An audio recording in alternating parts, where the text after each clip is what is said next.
Omulabi waffe atulaba era atuwuliriza tuzze nate olunaku luno ennaku z'omwezi 26 omwezi ogwokubiri 2026 ku mukutu gwo omuganzi ogwa Spotted News wetuleetera amawulire amasunsule tukuleetera endowooza z'abamanyi abasunsulira ddala ensonga n'osobola okuzimanya era tukusaba otuule okkalire. Programu yaffe ey'olwaleero erimu ebitundu ebiwerako era nga tukakasa nti ojja kuba ofunamu okuyiga we tunaagenda okugiwunzikira. Tugenda okutunuulira ku nsonga ezigenda mu maaso mu ggwanga lyaffe erya Uganda wamu n'ebweru waalyo, kubanga Uganda teri bwannamunigina naye eri wamu n'ensi endala zonna mu gye tuyita global family of states. Amannya agange era ng'omwanjuzi wa programu olwaleero nze Kibuuka Francis era nga ndi muweerezaawo wa Lulango ku mukutu guno. Tukusaba weekuumire ku Spotted News osobole okufuna okumanya n'okutegeera oyige bingi nnyo ebinaakuyamba mu bulamu bwo. Tutunuulira ensonga z'ebyobufuzi, tutunuulira ebyenfuna, tutunuulira n'embeera z'obulamu, political, economic and social life. Kale olwaleero tugenda kukubira ttooki mu bumpimpi ku nsonga ezigenda mu maaso mu ggwanga.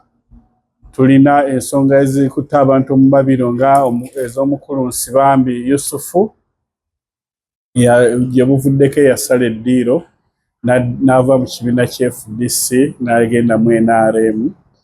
Tulina ensonga ezikutte mu mabiro ku ntaputa y'ebigenda mu maaso eya Dr. Sam Kazibwe gwe mumanyi nnyo abeera ku CBS, BBS Telefina.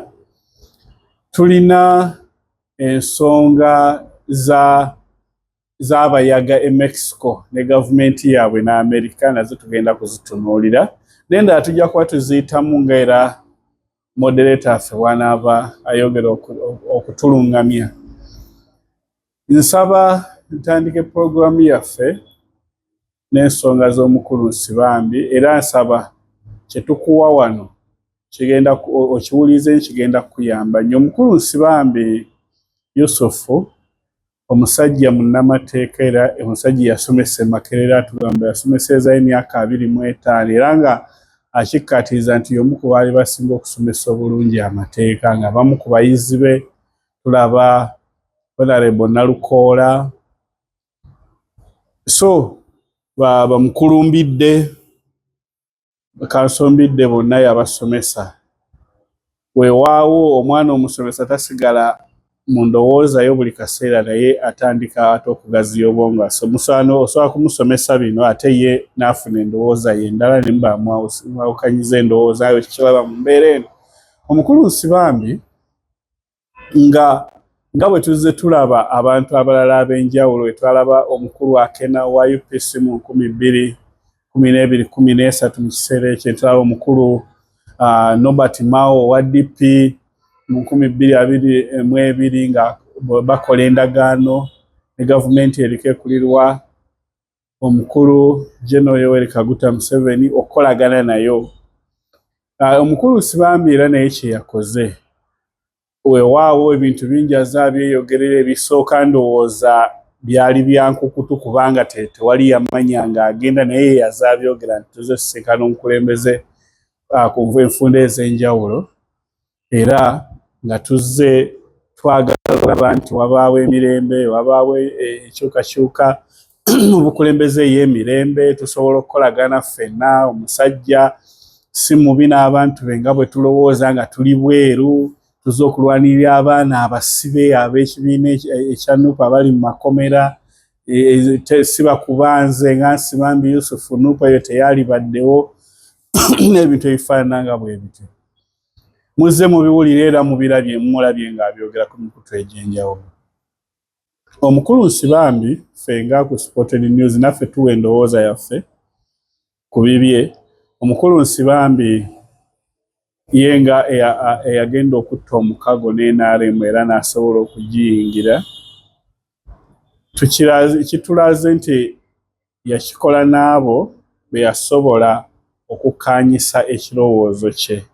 Naye ate mu kusala okugenda mu gavumenti mu NRM ng'ekibiina, kuba era yeri mu gavumenti, ate twamulabye agendayo yekka. Ensonga ze yawa nga emu ku ezo nti alwanirira abaana abasibiddwa ab'ekibiina kya NUP ng'ate ye WFDC. Bazze bamwegaana ab'ekibiina kya NUP nti takolaako memorandamu nabo oba tebamuwa ngako lukusa kugenda kubakolera mirimu gya kibiina kyabwe. N'olwekyo bwe kibanga ekibiina kikwegaya ate n'otajjaayo bwino nti ddala nzize nkolagana kira kyansindika okuba n'enteeseganya n'omukulembeze gwa ku nsonga eyo, awo obwo buba bulimba.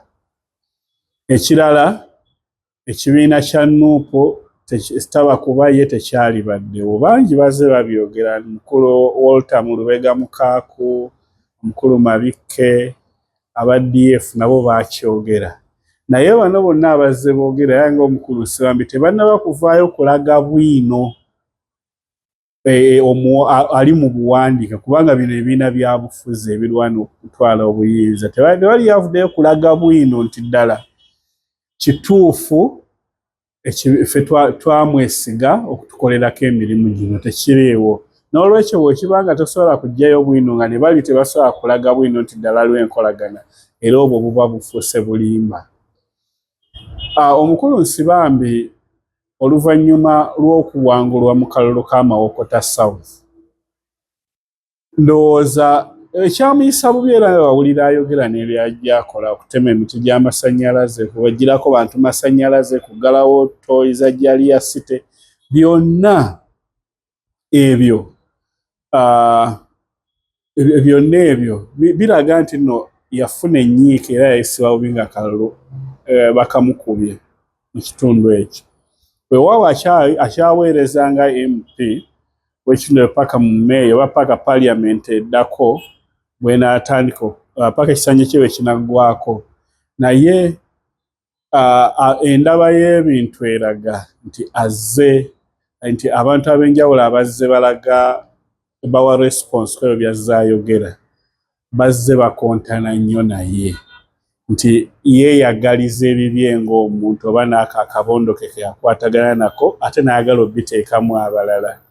Ebibiina bino ebirala ekibanga tekikuwadde mandeeti eyo nti tukolera emirimu gino, gwe n'ogenda n'ogyetuuma nti ogibakolera oba ogikola ku lwabwe, kiba kikyamu.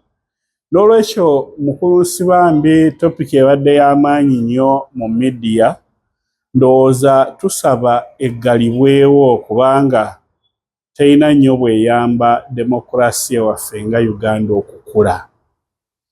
Ensonga ebadde yiye ne bekikwatako nabo eyeggalwewo, era tumusaba Oweekitiibwa Nsibambi, omusajja omuyivu, omusajja atendese balooya, yalibadde alekeraawo okugenda ku ndeereetu oba ku mikutu egy'enjawulo okwekwasa abalala ate abavayo ne bamwega ne bagana edda tewali kyotukolera. Ate n'omukulu Nsibambi nze nga bwe mba ntunuulira ensonga, kirungi nnyo okuyingira okugenda gy'oba oyagadde kubanga teri yakolebwa nti ajja kubeera mu ddiba limu, naye bw'oba ogenda genda bibyo, tokaka balala kubeesibako oba kubasiba kugulu kw'obasike ogende nabo. Abantu abaleke ebibiina eby'enjawulo byetegeerera, ekibiina gy'avudde ekya-FDC nakyo kyetegerera, ate aleme kubyogerera bubi kubanga omukulu eyamusikiriza okuyingira NRM abadde mu buyinza emyaka 4 agenda mu 45, abadde mu byobufuzi emyaka egiwera 60 n'omusobyo. Kaakati ye omukulu Nsibambi talina nnyo kyamusinza era nkakasa omukulu oyo amanyi lwaki Nsibambi asaze eddiiro n'ava gy'avudde okugenda mu NRM, era ebijja okubaawo nga tugenda mu maaso bijja kulaga nti ddala yamutegeera oba ddala amwetaaga nnyo oba y'omu just ku numbers ezeyongedde ku kibiina ekyo. So ensonga eyo bwetyo bweri.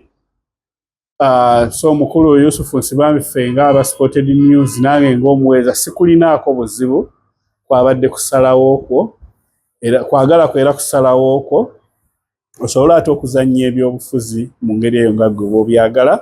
N'olwekyo ensonga zo sijja kukujolonga ate sijja kusiima nnyo by'okoze kubanga tewasooka kunneebuuzaako oba kutwebuuzaako, wabikoze nga ggwe, naye ensi tugezaako kugitangaaza abantu baleme kutegeera kulaba kintu mu luuyi lumu naye bakirabire mu njuyi ez'enjawulo.